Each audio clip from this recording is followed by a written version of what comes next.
Chapter 4. Hermione was sitting at breakfast, contemplating over her sausage, egg and bacon how anyone's life could change as much as hers had in the space of just a few days. Of course, to say the boy sitting next to her played a part in that would be a massive understatement. The more she got to know Harry, the more of an enigma he became. Even his owl had to be different. Not only was it a beautiful snowy owl, Harry claimed RobSt was a free spirit that would never allow herself to be placed in a cage. She'd flown ahead to Hogwarts and just arrived on his shoulder whenever he wanted to send a letter to his father. The graceful bird of prey had also taken Hermione's first letter home to Crawley. That this beautiful bird was named after a goblin Harry had read about in a history book was something she approved of. That was until she discovered the goblin's full name was RobSt the Ugly, and the goblin was male. Harry shrugged it off as goblin humor, but Hermione felt an involuntary shudder travel down her spine. She suddenly had this image of Harry naming one of his children Albus Severus. That just wasn't funny no matter what culture you ran it through. Both men gave Hermione the creeps.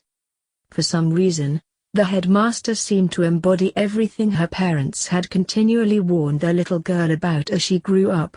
Don't talk to strangers and never accept sweets from strangers had been recurring themes from her mum and dad. Perhaps it was because Hermione couldn't think of anyone she'd ever met being stranger than the headmaster. He tried hard to portray himself as a jovial grandfather figure, but every time he looked at Harry, his eyes betrayed him. This put Albus Dumbledore near the top of Hermione's shit list. Top spot was already taken though. The school's resident potions professor was way out in front. When Dumbledore looked at Harry, it was more covetous. Like Harry had something the headmaster really wanted. With Snape, it was pure, unadulterated and undisguised hatred. She was very grateful that they wouldn't have to take any strolls down to his dungeon lair. Snape just screamed black and white horror movie creep to the young witch. Give him a mustache he could whirl the ends of and he would be the perfect archetypal villain. Suddenly she had this image of him as Dick Dastardly, with Malfoy starring as Muttley. Harry drew Hermione out of her daydreaming by offering a canute for her thoughts. "Oh, I was just wondering about today's lessons. We've got Transfiguration this morning. You and Professor McGonagall didn't exactly hit it off at the sorting." Harry laughed at her last comment. "Well, that's certainly one way of putting it. Our lessons so far have been a really mixed bag. Herbology was great and Professor Sprout really knows her stuff. History of magic was a joke." Harry, with your goblin sense of humor, that last remark could mean anything. "We were learning about famous wizards and the impact they'd left on the world. How could anyone possibly make that sound boring? Even a goblin wouldn't think a class of children being taught by a ghost was something to laugh about." Speaking of laughable, that's really the only word I can think of to describe our defense professor. That loud red-headed Gryffindor broke wind as Squirrel walked past his desk, and our brave defense professor almost jumped 6 feet in the air with fright. Hermione was trying not to laugh at that memory. The defense professor appeared as nervous as a stray kitten in a dog pound. She agreed with Harry and added her own critique of the Hogwarts curriculum. "Charms looks really interesting, but I just wish we had gotten to try a few of them. Hopefully I'll get to use my wand in Transfiguration." They were interrupted by RobSt swooping down with a letter for Harry, and a parcel for Hermione. Harry's questioning raised eyebrow had Hermione blushing. "I asked my mum to send me some exercise clothes. I was hoping I could join you for a bit of training in the morning." This had Harry smiling. "Okay, but I think we should wait until Saturday morning before beginning. That will give you a couple of days to get used to the training without having to attend classes too." He then opened his own note, nodding as the news was expected. "My father is coming to Hogwarts tomorrow. We have a meeting with Dumbledore. I wonder if Master Flitwick knows? Further can decide tomorrow if we want him in there with us. We better head off to class." Harry was either stuck in some chivalrous period, or that goblin sense of humor was having a laugh at her expense. Either way, wherever they went, Harry offered his arm and she gratefully took it. She didn't know if this increased the whispering that followed Harry wherever he went, and didn't really care. Last night she was on his arm under the stars. It may have only been their astronomy lesson, but that's not the way Hermione chose to remember it. It was easily the most romantic night of her young life. They began walking toward the Transfiguration class, with all the portraits making sure the Hogwarts champion knew exactly where he was going. Quite a number of the other first years had sussed this out, so they tended to have an entourage between classes. Padma usually stuck quite close to them and all three were fine with that. It was the rest that were now becoming ridiculous. Not all of them were content to just follow on to class. Parvati and that other Gryffindor girl were desperately trying to attach themselves like limpets to Harry. The Gryffindor boys though were becoming even more pushy, especially the red-headed one. "Hey Harry mate, you must get fed up hanging around with the bookworms. Anytime you want a break, the Gryffindor guys will make you more than welcome." Harry just looked at him. "And you are?" "Oh sorry, I'm Ron." Harry's stare never wavered. "And who are you?" He didn't appear to get what Harry was asking. "I'm Ron, this is Dean and Seamus and he's Neville." "Well, Mr. Ron, thanks for introducing you and your friends.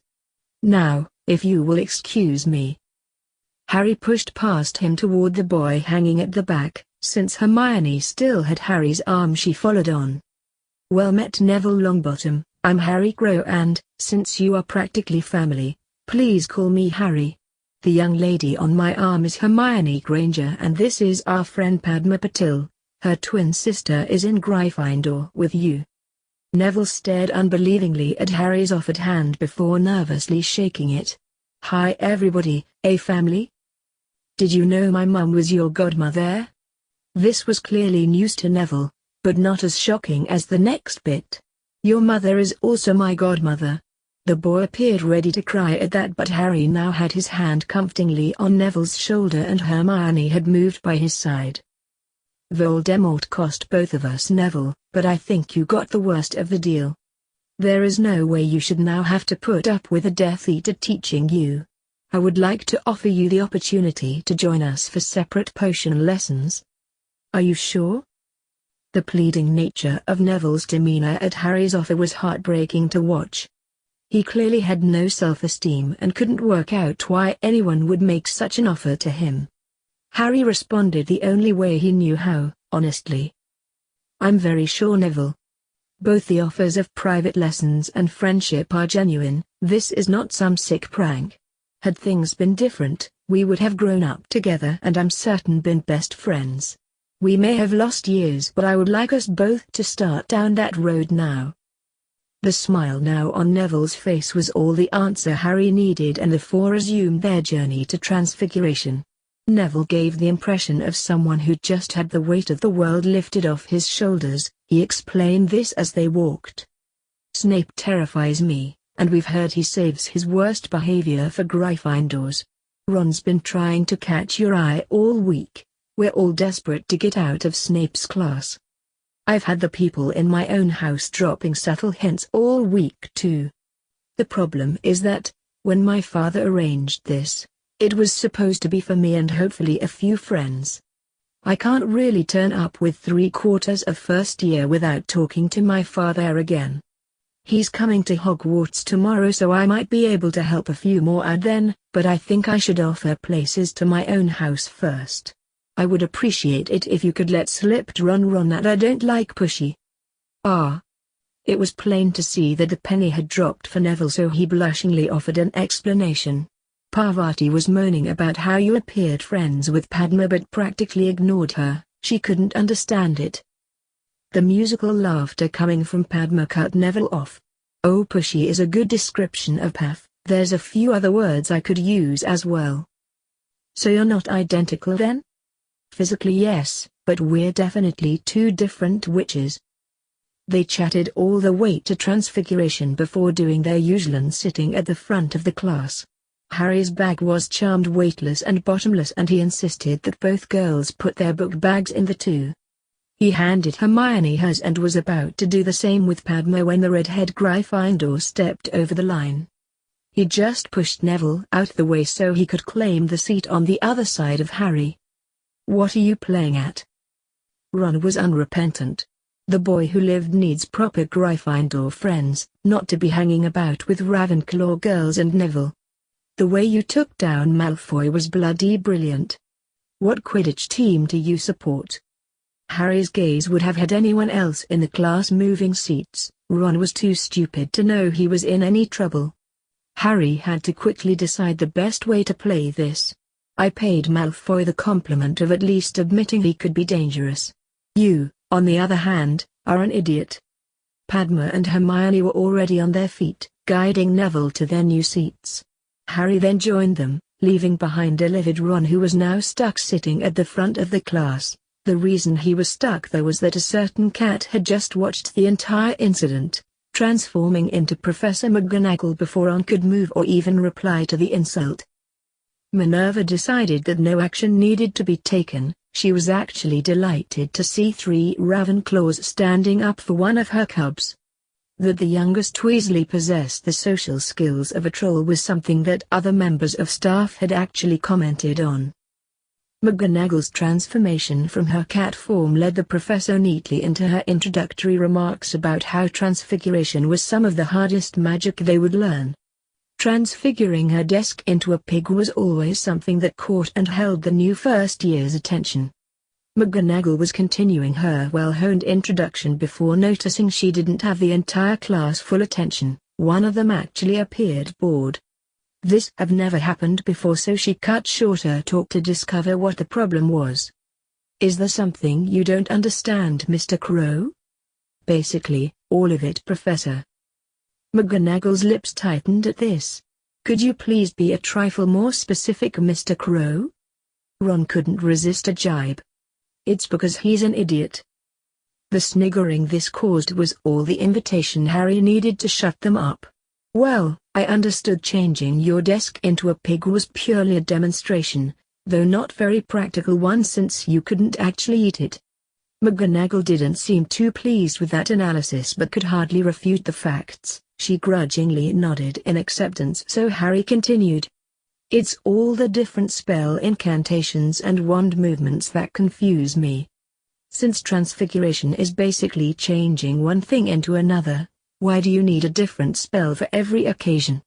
Transfiguration is one of the easiest branches of magic to master. You're just asking your magic to perform the same function over and over again."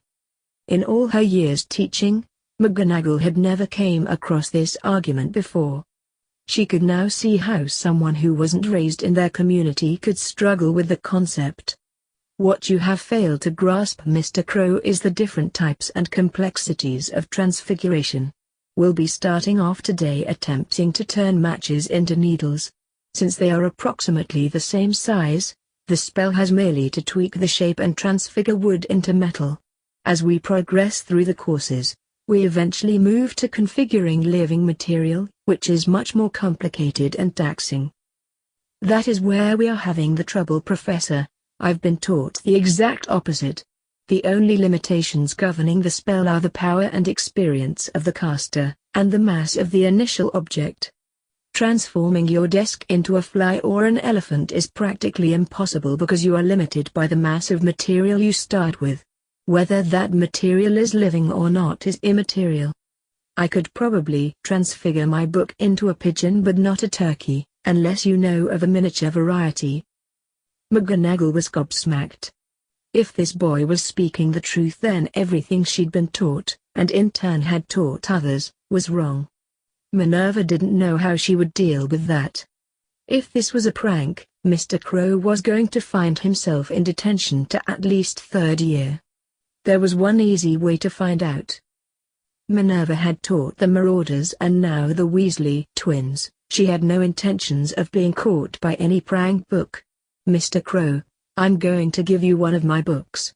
If you can transfigure it into a chicken, I will give you an O, not for today but the entire year." She placed a rather large tome in front of him and fixed her beady eyes on it. The boy removed his knife and began to wave it over the book. Minerva watched in astonishment as the leather binding started to grow feathers before a head and neck appeared as the chicken took shape. McGonagall was speechless as the chicken bobbed its head and strutted over the desk. It was left to Hermione to ask Harry the questions. "You never said any incantations or performed a recognized wand movement. How is this possible?" "Hermione, I speak English, Spanish, French and a smattering of Italian. Do you think it makes a difference what you say, or what language you say it in, to your magic as it does what you want? Oh, I of course speak Goblin, though I refuse to use the derogatory terms wizards refer to that language as." Hermione had never heard about this before, so asked, "What do wizards call it?" It was Neville who answered her. "Gobbledygook." Hermione's sense of injustice sprang to the fore. "What? That means talking gibberish, and is very insulting." McGonagall had found her voice again and didn't want the issue sidetracked. "Leaving Goblin-wizard relations aside for the moment, I would like to hear a fuller answer to Miss Granger's initial question." Harry waved his knife over the chicken and it slowly transformed into a basket. "Chicken in a basket? I suppose this is more of the fabled goblin humor?" Harry couldn't help but smile at Hermione's friendly jibe. He once more performed the goblin equivalent of the transformation spell and the basket became the cutest ginger kitten he could visualize. A tiny meow and the kitten sauntered over to Hermione. It was soon on her knee and receiving the cuddles and petting it deserved. Hermione thought this was her idea of heaven. A kitten she could play with that would eventually turn back into a book. It didn't get any better than that. "Harry, you have so got to teach me how to do that." Harry now gave McGonagall, and the rest of the class the answer they were waiting for. Once you master the basic transfiguration spell, it's then all about being able to visualize what you want the item to transform into and practice. Lots and lots of practice. I can transfigure items up to about the size of a medium dog. The bigger the item though, the slower my transfiguration will be. It will get quicker with practice and larger items will come as I get older. Minerva had been a transfiguration prodigy and now held a mastery in the subject. An 11-year-old goblin-trained wizard had just totally destroyed everything she held to be true. She was a powerful witch but couldn't even contemplate repeating the feat this boy just achieved when she was the same age. It wasn't just that though. Harry Crow just threw the transfiguration rulebook out the window. Where the hell did they go from here? Your method makes no concessions to the initial item or the finished product. Oh, some things are definitely harder to transfigure, usually because of the visualization. A chicken is a lot more complicated an item than the book was. Again, it's down to practice and more practice. It's taken me a few years to get to this stage, and it will take a lot more to get where I want to go. I won't have to learn different spell incantations or wand movements for every change though. Draco was livid that once more Crow was the center of attention. He was a Slytherin though and had learned from his last experience. It was time to get someone else to fight the battle. "Professor, I thought the law prevented goblins possessing wands. Crow is surely breaking that law." Harry passed the knife over his original book a few times and it transformed into a pumpkin. This was certainly a misshaped pumpkin. It was a fair likeness for the head of Draco Malfoy. A couple of slashes with his knife and Harry had cut himself a slice of pumpkin, right down the center of Draco's face. "Anytime Mr. Malfoy wants a demonstration that this is a knife, I will be more than happy to oblige. It's obviously not made of wood and doesn't have a recognized wand core running through it. Therefore, according to official ministry definition, it is not a wand. Before you quote the law, can I suggest that you at least look it up first?" Minerva thought that might be all the prescribed first-year transfiguration book was good for now, as a demonstration tool. She placed the spell incantation on the blackboard, along with diagrams of the wand movements needed, before handing out the matches. Minerva then sat at her desk to see how this played out. As she expected, Miss Granger and the Ravenclaw Patil sister both looked to Harry, wanting to try his method. Minerva couldn't miss that the other Ravenclaws and Mr. Longbottom were also hanging on his every word, totally ignoring her instructions on the board. That 5 of this group, not including Mr. Crow, had successfully transformed their match before the lesson ended meant that she would have to take this to the headmaster. In her 35 years teaching, her previous best result was 3 students performing the transformation before the end of their first period. Usually, Minerva was lucky to get 1. That none of the students who had stuck to the method on the board got anything like a needle just compounded the issue. She dismissed the excited class without moving from her desk. McGonagall had never lost control of a class before, but who would want to continue with the prescribed instructions when the Goblin method had just been proven to be clearly superior? She would have to approach Phileas for access to Mr. Crow. Minerva desperately wanted to learn this different method of performing her craft. Her ears picked up at an altercation happening outside her class, and the professor was moving before she even realized it. Ron was raging. He'd been called an idiot in front of the entire class. If that wasn't bad enough, all he'd managed to do was set his match on fire while Neville produced a needle. Watching the boy who lived working with Neville had his jealousy meter off the scale, especially after overhearing that Neville would be joining them for potions lessons tomorrow. He just had to say something. "Think you're pretty special now, showing the professors how to do magic." Hermione was on Harry's arm and tried to steer him away from another confrontation. "Ignore him, Harry. I wasn't talking to you, bookworm. You knew who he was on the train but kept quiet about it. It's probably your fault he got stuck in Ravenclaw. The boy who lived should be in Gryffindor. Everybody knows that." Hermione couldn't believe the nerve of this clown. "You were right, Harry, he's an idiot." Ron wasn't about to take that from a girl. His wand was out and a curse fired before anyone realized what was going on. Harry jerked Hermione out of the curse's path, but that just saw it hit Padma. Harry then flew at Ron, slamming him into the wall and snapping his wand before he could fire off another curse. Harry was just about to start pounding on him when McGonagall's voice boomed out along the corridor. "Mr. Crow, stop this at once. What do you think you are doing?" "I think I'm stopping this idiot firing off any more curses in the corridor. Please check on Padma, Professor." He cast a curse at Hermione but hit Padma instead. Harry didn't release his grip on Ron, waiting to hear what the spell was first before deciding if beating him up was worth the detentions that were sure to follow if he did. Padma had trouble answering the inquiries after her health. Every time she opened her mouth, a large slug would slide over her lips and down her chin.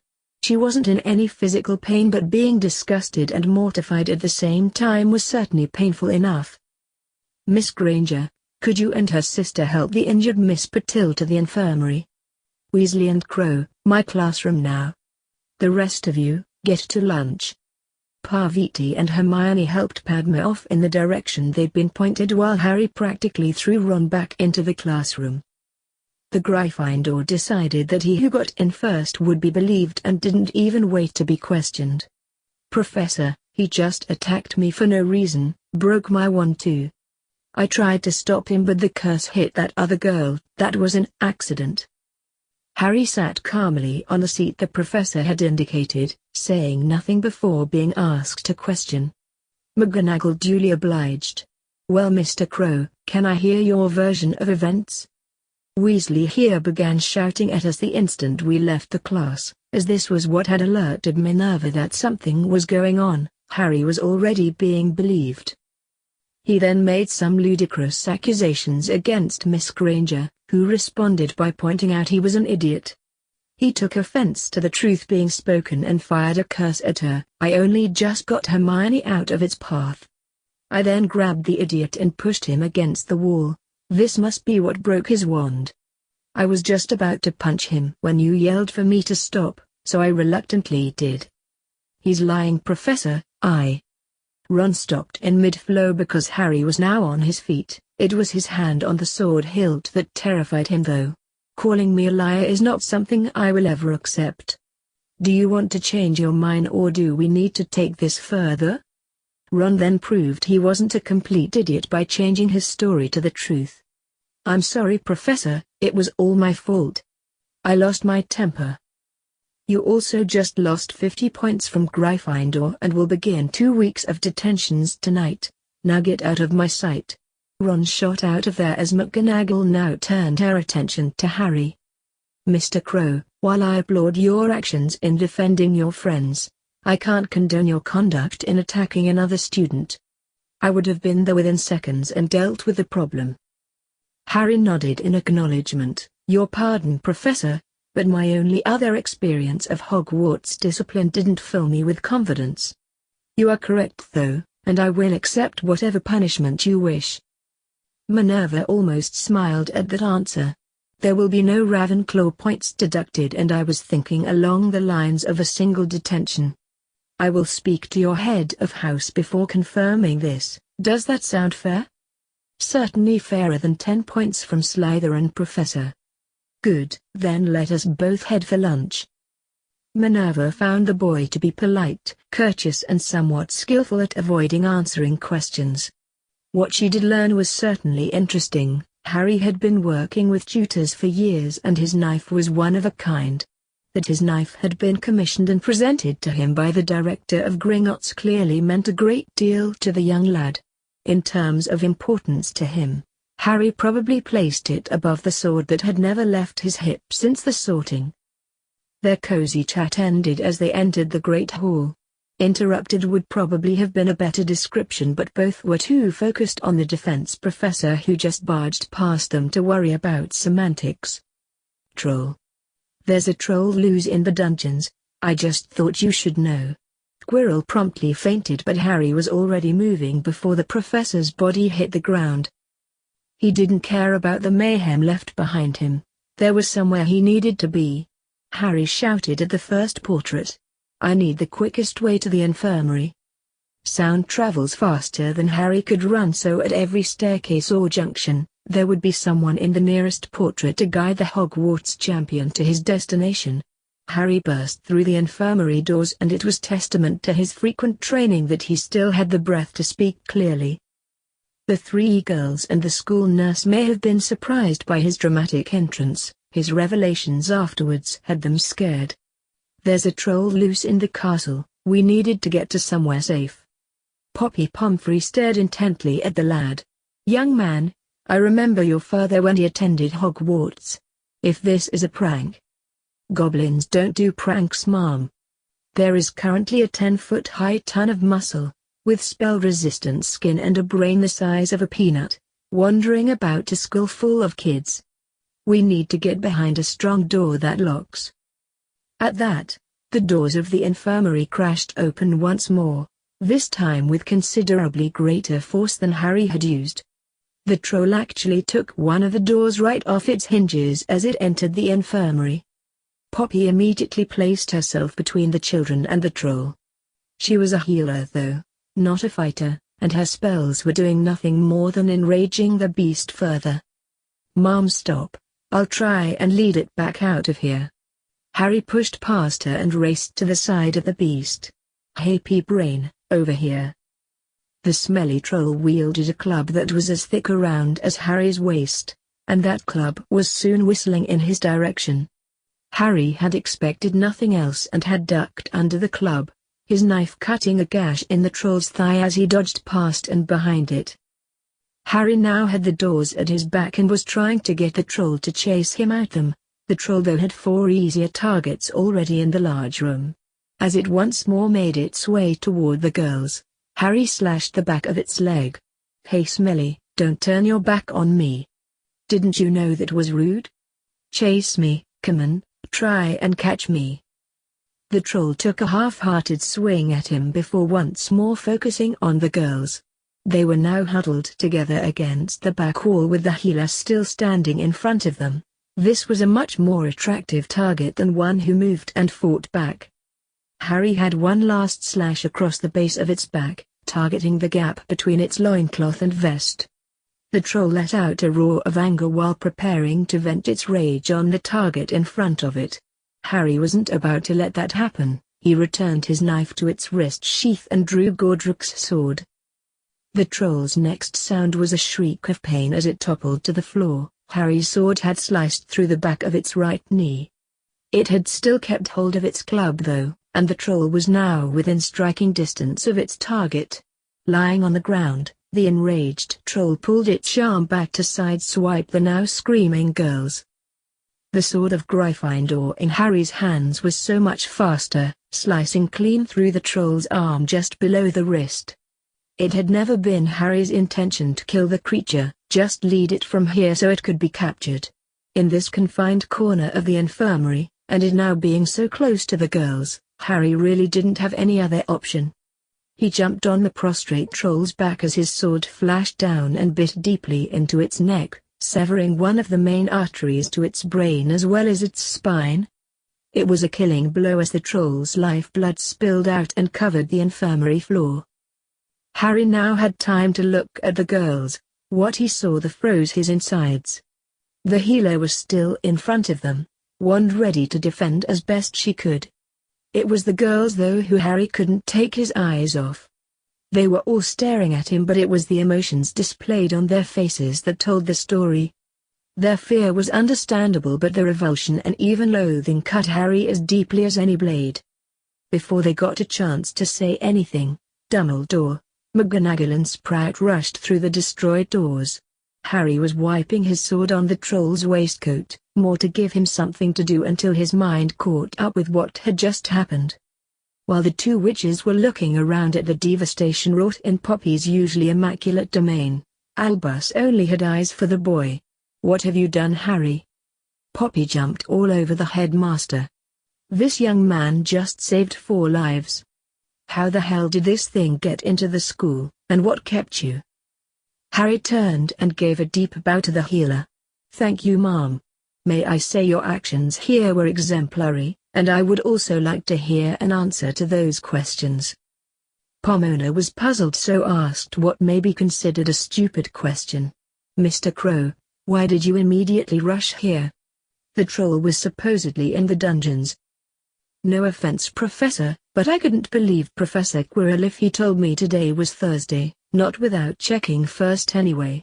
I wanted to make sure my friends were safe." Albus was not for being distracted. Was it necessary to kill the poor creature? "I was trying to lead it back out the doors, but it had locked on a target and wasn't for being shifted from that course. Hogwarts, your champion needs assistance." All eyes now watched Harry, wondering just what he was up to.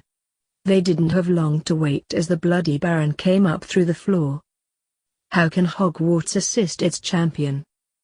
I need to know how this troll got into the school." Quirrell had observed how the headmaster got the other troll into the school and simply copied the procedure. Harry was glaring at Dumbledore while asking the next question. "Where is Quirrell now?" The Bloody Baron was now joined by the Fat Friar, who answered that question. "Quirrell is attempting to break into the 3rd floor corridor that is currently out of bounds." It would seem I owe Quirrell an apology. Harry's glare never left Dumbledore. Letting a troll into the castle, then sending the staff in the opposite direction is rather clever. Why did he need a diversion, headmaster? Is this something the staff will deal with, or must I head up the 2? McGonagall grabbed Dumbledore and practically threw him out the infirmary. "This is something the staff will deal with, Mr. Crow." Sprout quickly followed them out.